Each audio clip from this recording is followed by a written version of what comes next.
All right, guys. Happy Tuesday, everybody. I'm going to do a little bit of a different format here. And so you can drop your health related questions in the comments if you would like. But obviously, I'm going to go through some slides here. I'm going to talk about digestive health. So on our Instagram page, I asked what kind of conversations or talks people wanted us to do. The gut health was kind of the top priority. And so that's where we're going to start with things and kind of go through the importance of looking into your gut health and what you can do moving forward if you have those kinds of concerns. And so I'm going to talk about three kind of things that we see that affect gut health. There's obviously a lot more. But then on top of that, I'm going to give you some actionable steps, talk about some testing, and then at the end, throughout the live, if you guys have questions or if you're watching on replay, let me know where you're watching from and drop your questions in the comments as well. But if you're feeling bloated, tired, fatigued, ignored, you've been told it's all in your head, it doesn't necessarily have to be like that, right? So we talk a lot about, a lot of patients are told, hey, it's all in your head. There's not much you can do about it yet. When it comes to it, a lot of times it actually is in their gut. And so what we're going to go through today is we're going to go through the 3 hidden root causes of chronic gut issues. So we're going to look at what is driving some of these issues. We're going to look at real life lab examples. I'm going to show you that. I'm going to tell you a little bit about my story for those of you that haven't heard it.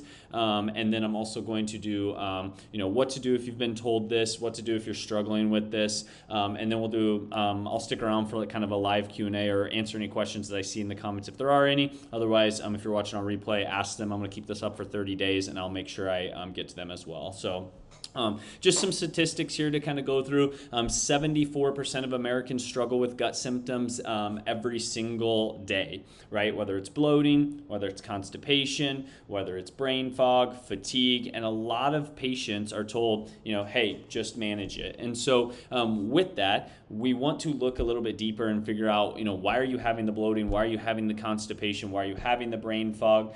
Because symptoms are just kind of an alarm clock or a red flag as to what's going on or that you need to dive a little bit deeper. And so those are kind of some of the basic symptoms. But if you have skin conditions, you have hormonal imbalances, you have immune system struggle, you name it, it can relate back to your gut. And that's why these stool tests I'm going to show you are going to be so beneficial.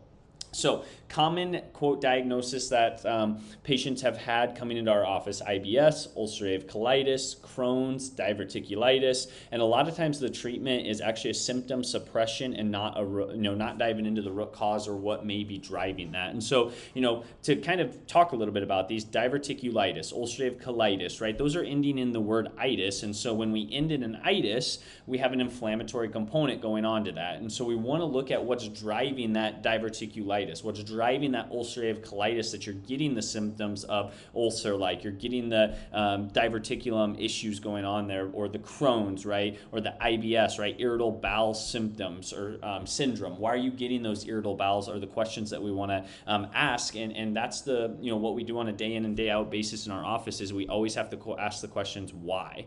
And so instead of just going for the symptoms, which is the red flag of what's going on, we want to figure out what's actually going on. And so I want to tell you guys a little bit about my story. So this isn't actually my picture on there, but it's similar to what was going on with my back in my day. So with my story here, my fingertips would peel, and I'd go to the chiropractor. I'd do everything I could to do holistically. I actually tried antibiotic creams. I tried steroid creams, and nothing would make it go better until my chiropractor at the time was a little stumped and said, "Here, take this supplement called Livoplex." And so I took the supplement, and when I would take it, my symptoms would go away, and then I didn't want to stay on it forever because supplements are there to supplement the body. So I would stop taking it, and then it would come right back, and my fingertips would peel again.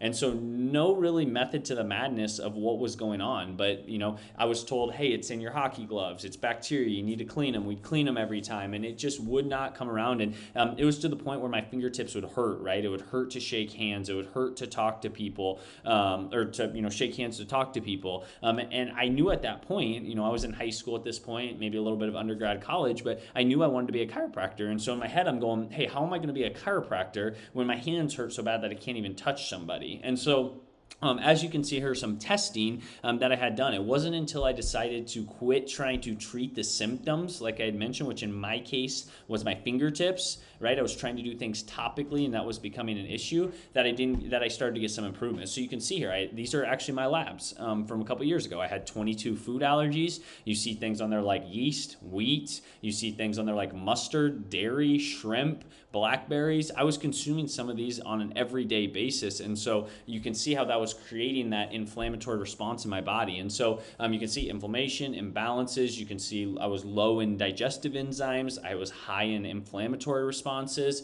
And then you can't see it further down, but my, right there, my beta-glucuronidase was extremely elevated, meaning I was not eliminating things properly. And so you can see why when I have things recirculating in my body, that's going to create a big stressor on my body. And then then it's going to have to get out of my body somehow. And oftentimes you'll see that go through the skin.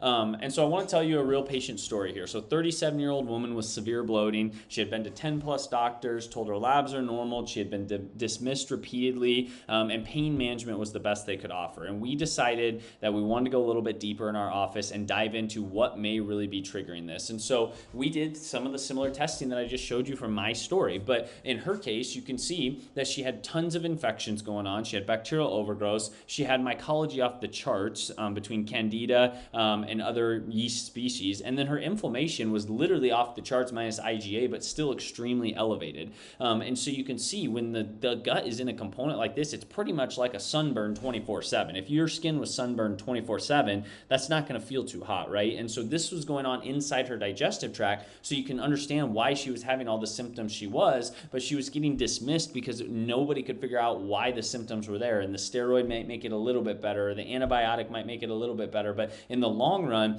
even if the symptoms got better, if she ever tried to stop taking those, they would come right back, right? Because the functionality or the trigger was not addressed of major infections, major dysfunction, dysbiosis, gut microbiome imbalances, just digestive tract in general was extremely irritated at that point. And so I want to talk a little bit about the Wellness Way approach. Some of you watching this probably already have seen this analogy before, but I want to hit on it very quickly. When you have a house that's on fire, you call your fire department, 100%, right? Same thing goes with your health. If your health is in a fire state, you need drugs and surgery to save your life, by all means, go to the hospital. Get every drug and surgery you need to save your life. But after that fire is put out, when it comes to rebuilding your body, rebuilding your gut, your immune system, that's where we need to get a different toolbox, and that's where we come into play with this testing.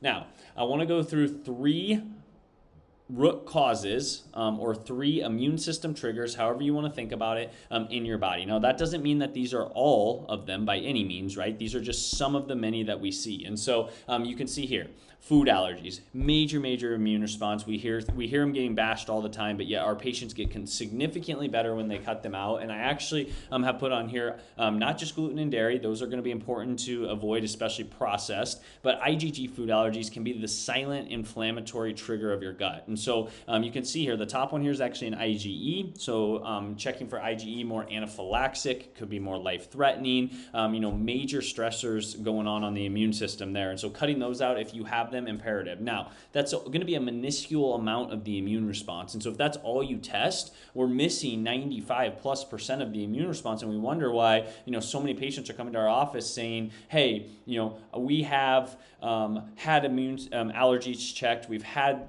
them done and nothing came back. And then we do an IgG test and it comes back like this with 30+. It's like, we got some immune system stress that we need to cut out. And so that's going to be a major thing. What's the least inflammatory milk replacement? It really depends on what your allergies are. In this case, they had almond on there. They had coconut on there. They had oat on there. So there's going to be hard when they have a lot on there. But depending on your allergies, I like coconut. If you're not allergic to goats, I like goat.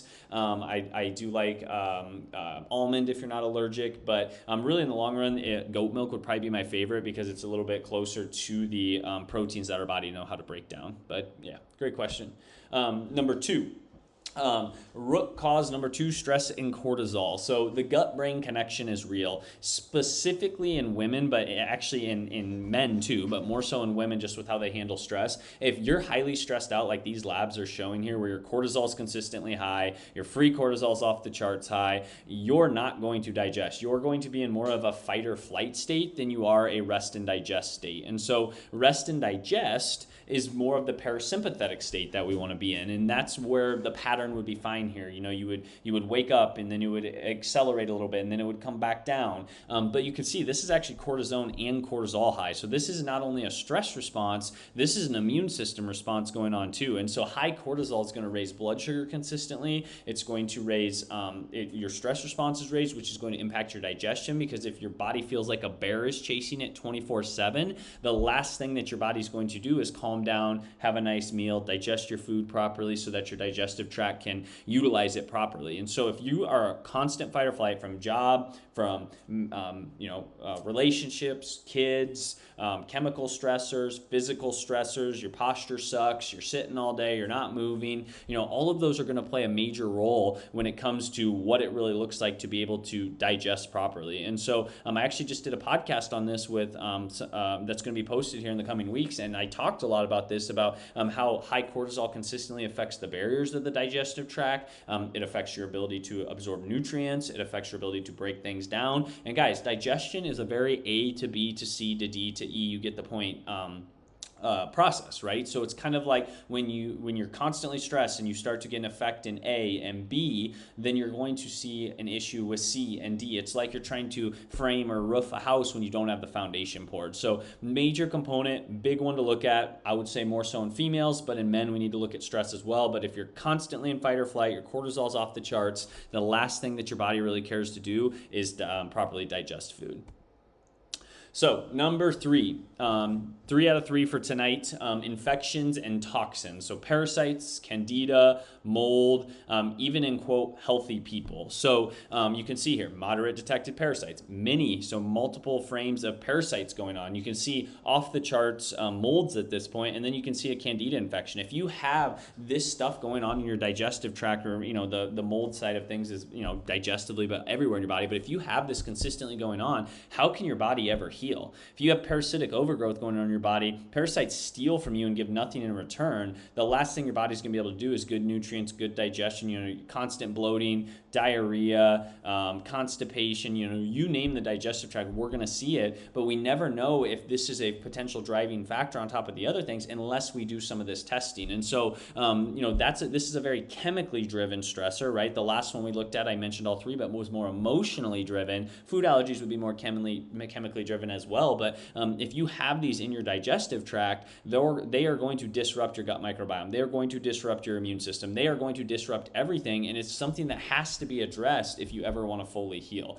So number 3 would be infections and toxins. So we had food allergies, we had stress, cortisol, cortisone, and then we have infections and toxins. Now remember, guys, this is by no means a complete list. Just 3 things that I wanted to hit on tonight on my quick my live as I go through things, and that's the importance of looking at these, is understanding that these can drive your factors. So is it really a skin issue, right? Back to my story that I gave early on in this. Would I ever have gotten better by continuing to address the symptom, right? Addressing downstream, right? I was trying to address downstream when the issue actually stemmed inside, and that's a prime example of what goes on the outside is a direct reflection of what's going on the inside. And so things we can do about it. Guys, the right testing changes everything. Stool testing, food allergy testing, hormone and stress testing, environmental testing. When you finally flip the switch of, instead of trying to treat the symptoms and trying to find the symptoms and trying to test for the symptoms, and start to go to the mindset of, I'm going to test for what's creating this, what's driving an inflammatory response in my immune system, what's affecting me to be super bloated, what's affecting me to be constipated, why is my gallbladder inflamed? Why is my liver not functioning properly? Why? Once you start asking those and you start testing for the why, it really, really changes everything, because it just allows us to look at it from a standpoint of, why is this happening versus what? The what is too late. The why is what we really need to address. So some things you can do today. Number 1, kind of goes off of my last slide I just talked about there. Number one is get tested. How do you know what you're allergic to if you aren't testing your body? How do you know your metabolic health if you're not testing your body? How do you know your parasitic, your yeast, your infections if you're not testing your body? Cut out the processed foods. So generally speaking, when you start tonight, cutting out added sugar. Everybody knows sugar, right? But cutting out yeast, cutting out citric acid, working on a whole food diet. So staying on the outside of the grocery store. I always say this, and I said it in the podcast as well, but I say, isn't it ironic that there's a health section in a grocery store? Shouldn't we be promoting healthy food in everybody's diet? And so, staying on the outside, getting the whole foods, looking for stuff that doesn't have nutritional labels on them, that's going to keep you more of a whole food diet. Processed dairy, processed soy, corn is very genetically modified. Different things like that have to be cut out. Support your body. So, obviously supplementation is big here, but it's just there to do that. Supplement and support your body. It's not meant to be a forever thing, right? Now, yes, there's some things like apple cider vinegar, stomach acidity support, nutrient support, that is a good thing on a day in and day out basis, but overall, we want to make sure that we're supporting the body in a good way, getting the change, and then we're starting to continue that, right? So we're working on creating a lifestyle versus just, these fad diets or these one-off cleanses and those kinds of things. Number 4, get outside. Natural sunlight is a hack. It's so good for the circadian rhythm. I was showing you the cortisol rhythm earlier. It's so good for mood, energy, everything like that. Just 10 to 15 minutes when you first wake up, get some water, go outside, throw your shoes off ground if you can. So getting outside, especially in today's, this time of the year when most parts of the U.S. can do that. And number 5 is going to be movement. So movement is medicine, right? So the more you move, you're going to have better cardiovascular function. You're going to have better skeletal muscle function. You're going to move blood flow better. And your resistance training too, especially for men, but women, working on your cycles is going to be beneficial as well. And guys, if you have any questions of anything that I'm touching on live or replay, put them in there and we'll make sure we answer them for you guys. But the big thing is, guys, stop guessing and get real answers. So getting tested, that tells us what's going on. We're able to put together a plan and help you move forward. Okay, so I know we had one question there. If you're watching on replay, drop your questions. I'll monitor it for the next 30 days, get you guys some answers. But connect with us. Our email's there if you want to shoot us an email. Our website, thewellnesswaycoralville.com. We're on Instagram. Go ahead and give us a follow. We're going to do more weekly. We do our Q&As for sure, but we're going to do more formatted talks like this. They're not, don't have to be super long, 15, 20 minutes. Give you guys some information, talk about some things. And then, ask your questions in the comments. I'm happy to answer them.